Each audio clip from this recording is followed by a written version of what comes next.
Hey guys, welcome back to our YouTube channel. अगर आप इस चैनल पे पहली बार आए हैं तो चैनल को सब्सक्राइब करना ना भूलें। तो चलिए शुरू करते हैं global markets and commodity markets के अपडेट्स के साथ। फ्राइडे को ग्लोबल मार्केट्स में सेल ऑफ देखने को मिला, जिसका कारण सबसे बड़ा था नैस्डैक 100 एंड वहां के टेक्नोलॉजी स्टॉक्स में सेल ऑफ आना। इसका सबसे बड़ा कारण था वीक क्वार्टरली लास्ट क्वार्टर के वीक रिजल्ट्स एंड खराब गाइडेंस आने वाले क्वार्टर्स के लिए। अगर हम बात करें डाउ जोन्स की तो यूएस में डाउ जोन्स 855 पॉइंट्स डाउन था, 855 पॉइंट्स नीचे था। एस&पी 500 145 पॉइंट नीचे था। नैस्डैक 100 564 अराउंड 4.5% डाउन था, जिसमें सबसे बड़ा कंट्रीब्यूशन अमेज़न का था, जो 2006 के बाद पहली बार 14% डाउन था सिंगल डे में। एंड एप्पल 4% डाउन था। इंटेल 7% डाउन था। Amazon on Friday almost sunk 14% and it is it's biggest drop since 2006 because Amazon ने सरप्राइजिंगली एक लॉस रिपोर्ट किया एंड वीक रेवेन्यू गाइडेंस दिया सेकेंड क्वार्टर के लिए। अगर हम सेम चीज एप्पल की बात करें तो एप्पल 4.25% गिरा फ्राइडे को यूएस में। एंड इसका कारण मैनेजमेंट ने वीक रिजल्ट्स का कारण मैनेजमेंट ने बताया supply chain constant and fiscal third weak guidance for next few quarters because of this supply chain issue. The US Fed will start raising rates from almost 0% from next week onwards. And markets जो होते हैं ना, वो markets discounting mechanism पे काम करते हैं। Markets को अगर किसी भी चीज की 25% भी भनक है कि ये चीज हो सकती है, तो मार्केट्स उसको डिस्काउंट कर देगा वो चीज होने से पहले ही। तो markets are trying to discount right now steep Fed के rate hike, valuation plateaus, recession and earning hits. Except commodities, जैसा कि मैंने आपको पिछले वीडियो में भी बताया था जब मार्केट्स में सेल ऑफ आया था, except commodities most asset class will hit badly by these things, and these are overdone right now, and we feel कि एक बार फेड का इवेंट गुजर जाएगा तो मार्केट्स में वोलेटिलिटी भी कम हो जाएगी। जैसा कि आप पिछले कुछ दिनों से देख रहे होंगे कि एक दिन मार्केट गैप अप खुलता है, नेक्स्ट डे गैप डाउन खुलता है, फिर एक दिन गैप अप खुलता है, फिर नेक्स्ट डे गैप डाउन खुलता है।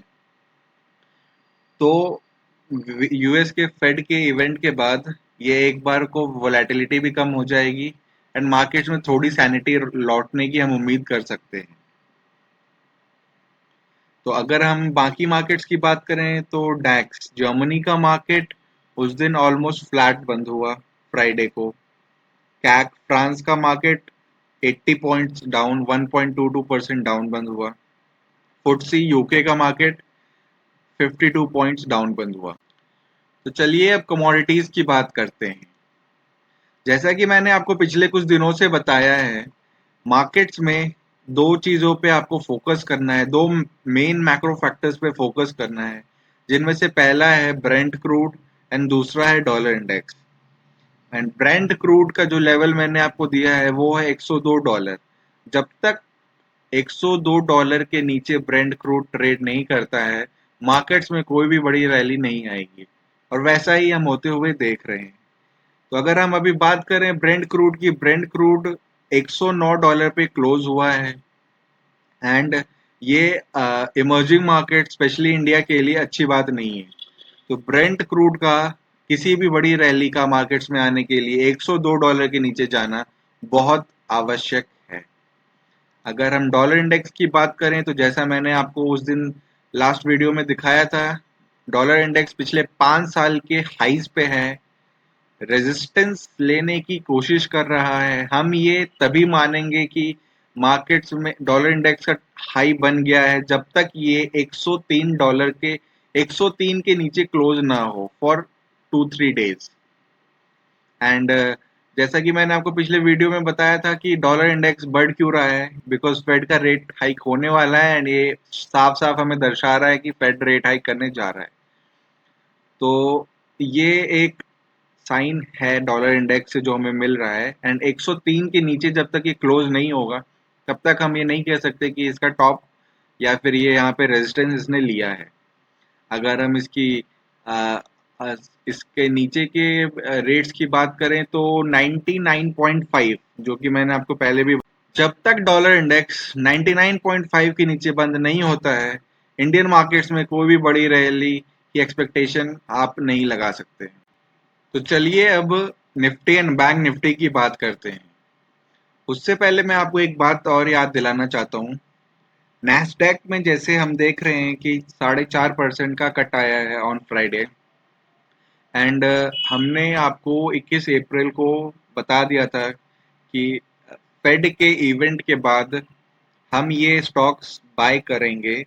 एंड 5-10% का डिप अभी भी पॉसिबल है इन स्टॉक्स में, ऊपरी स्तरों से 20% 10% डाउन होने के बाद भी। तो जिसमें से 5% का डिप तो ऑलरेडी आ चुका है 21 अप्रैल के बाद। एंड नैस्डैक के 4-4.5% गिरने के बाद ये नेक्स्ट 1-2 दिनों में अगला 5% का डिप अगर आता है तो फेड के इवेंट के बाद इन स्टॉक्स पे हमारी नजर रहेगी बाय करने के लिए। तो अगर हम निफ्टी की बात करें तो Nifty is trading below EMA 10, EMA 21 and EMA 63। EMA 10 है आपका 17,198, EMA 21 है आपका 17,255 एंड EMA 63 है आपका 17,252। And Nifty is trading above EMA 200 which is 16,964। तो मार्केट्स में हमें इस वीक क्या लगता है, उससे पहले मैं आपको बताना चाहता हूँ कि इस हफ्ते सबसे बड़े कुछ 3-4 इवेंट्स हैं जो मार्केट्स में अफेक्ट करेंगे मार्केट्स के बिहेवियर को। उसमें सबसे पहला है फेड की मीटिंग, देन सेबी का न्यू मार्जिन रूल अप्लाई हो जाएगा कल से। एंड ट्यूसडे को मार्केट्स क्लोज्ड हैं बिकॉज ऑफ ईद। तो पहली बात तो मैं आपको यही कहूंगा। एंड कल शायद HDFC लिमिटेड एंड ब्रिटानिया के रिजल्ट्स भी हैं मार्केट्स में। तो मैं अभी फिलहाल कल के लिए अगर आपको, तो I would advise traders to be on sidelines tomorrow and let the Fed events get over, and we will take the fresh call on the markets after the event is over. So ताकि आपको सारी चीज़ों की clarity रहे कि कोई भी बड़ा गैप अप या गैप डाउन ना हो मार्केट्स में, and then you can take trading calls जैसा कि हमने आपको बताया हुआ है पिछले 2 हफ्तों से। अगर हम शुरू करें तो आई थिंक ये 18 तारीख से हमने ये वीडियोस बनाने का सिलसिला शुरू किया था। तो पिछले 18 तारीख से आज 1 मई है, 16,800 एंड 17,400 इसी जोन में मार्केट ट्रेड कर रहा है। एंड हमने आपको बताया था कि मार्केट इसी 600 पॉइंट के जोन में रहने वाला है एंड बहुत वॉलेटाइल रहेगा। आपको क्लोजिंग में ब्रेकआउट दिखाएगा। यहाँ पे आपको ब्रेकआउट दिखा रहा था पर हमने आपको वेट करने की सलाह दी थी। आपको यहाँ पे ब्रेकआउट दिखा रहा था, आपको कल यहाँ पे ब्रेकआउट दिखा रहा होगा। आपको क्लोजिंग में ब्रेकआउट दिखाएगा मार्केट्स में एंड आप वहाँ पे ट्रैप्ड होंगे।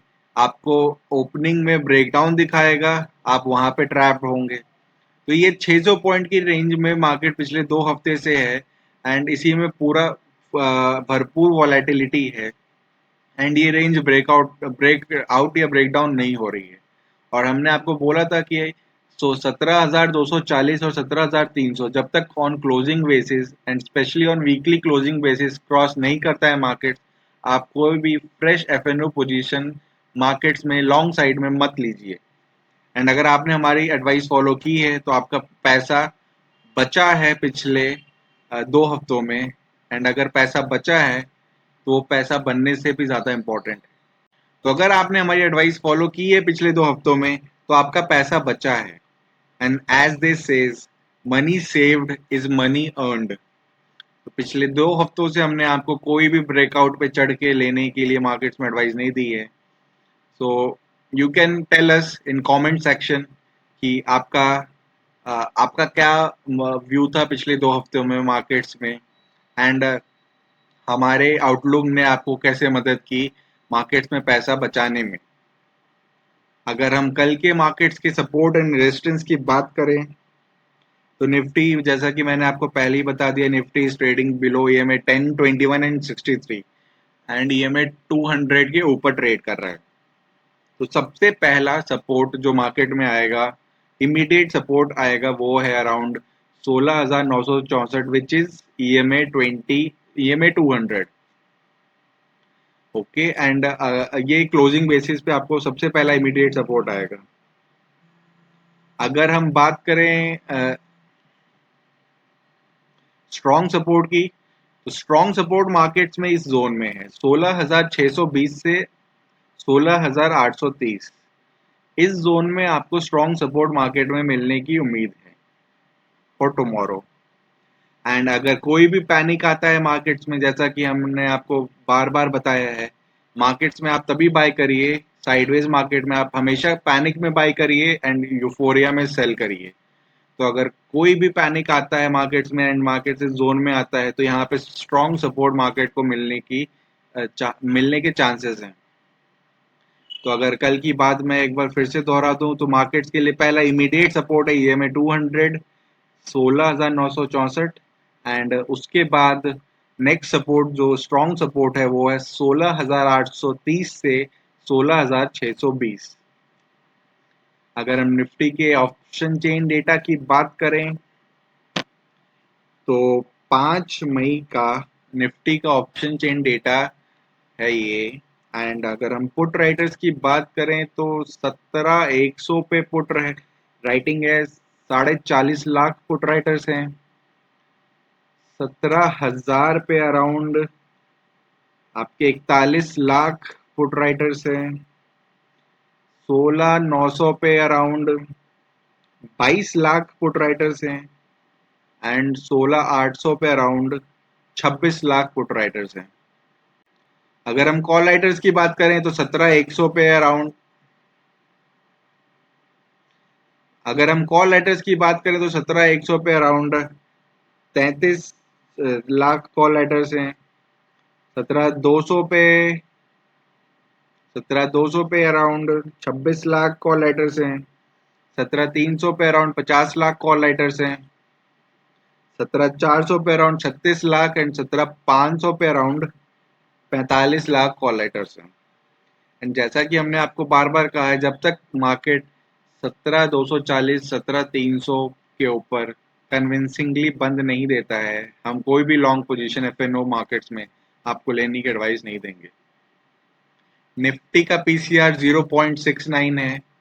अभी ओवरसोल्ड जोन नहीं, अभी ये ओवरसोल्ड नहीं हुआ है। कल अगर मार्केट गैप डाउन खुलता है तो माइट भी ओवरसोल्ड हो सकता है, एंड वहां से आपको इंट्राडे में 50-100 पॉइंट की रिकवरी देखने को मिल सकती है। अगर हम निफ्टी बैंक की बात करें तो Nifty bank is trading below all the EMAs. EMA 10 के नीचे, ईएमए 21 के नीचे, ईएमए 63 के नीचे, एंड ईएमए 200 के नीचे निफ्टी बैंक ट्रेड कर रहा है। ईएमए 10 है आपका 36,411, ईएमए 21 है 36,534, ईएमए 63 है 36,636, एंड ईएमए 200 है 36,195।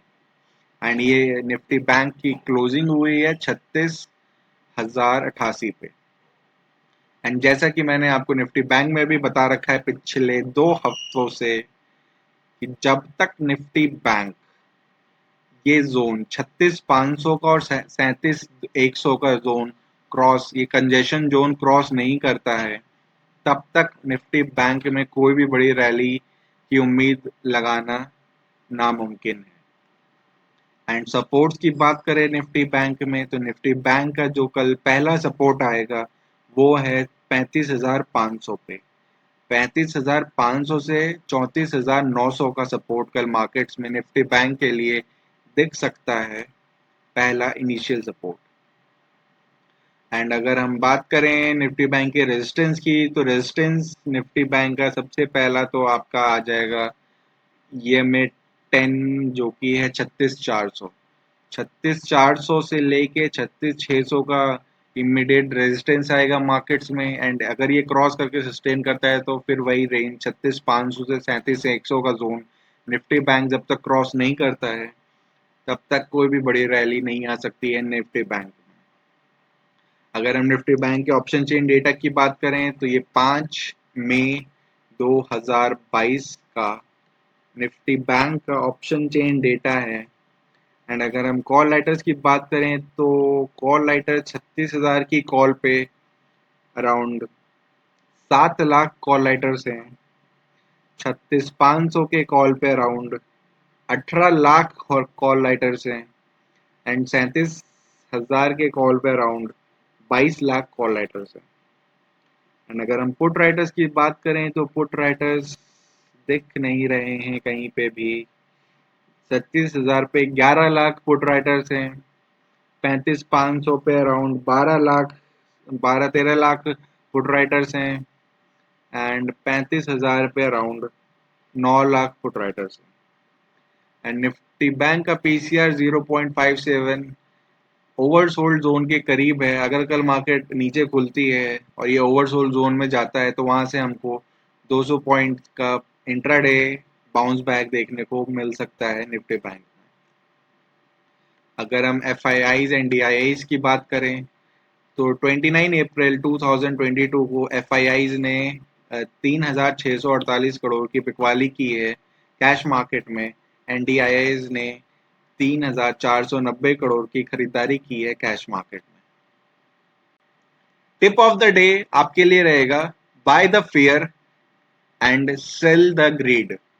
अगर आपको कोई भी पैनिक मिलता है मार्केट्स में 16,400 निफ्टी के 16,400 के आसपास आपको कोई भी पैनिक मिलता है मार्केट्स में तो you should by that panic. And अगर आपको 18,200 18,500 के पास मिलता है तो आपको you should sell that grid, because तब सबके चार्ट्स पे ब्रेकआउट आएगा एंड 16,400 पे सबके चार्ट्स पे ब्रेकडाउन आएगा। एंड हमने आपको पिछले 6 महीने पहले बता दिया था कि 16,400 एंड 18,600 का एक रेंज है जिसमें मार्केट साल भर रहने वाला है। एंड ब्रॉडर रेंज इसी रेंज में मार्केट पिछले 6 महीने से है। एंड हमारी उम्मीद है कि नेक्स्ट 6 महीने भी मार्केट इसी रेंज में टाइम पास करेगा। तो you should tip of the day आपके लिए यही है कि अगर इस वीक में फेड की वजह से या मार्जिन रूल की वजह से या LIC के IPO के लिक्विडेशन की वजह से कोई भी पैनिक आता है 16,400 के आसपास तो you should by that panic. Thank you so much for watching the video.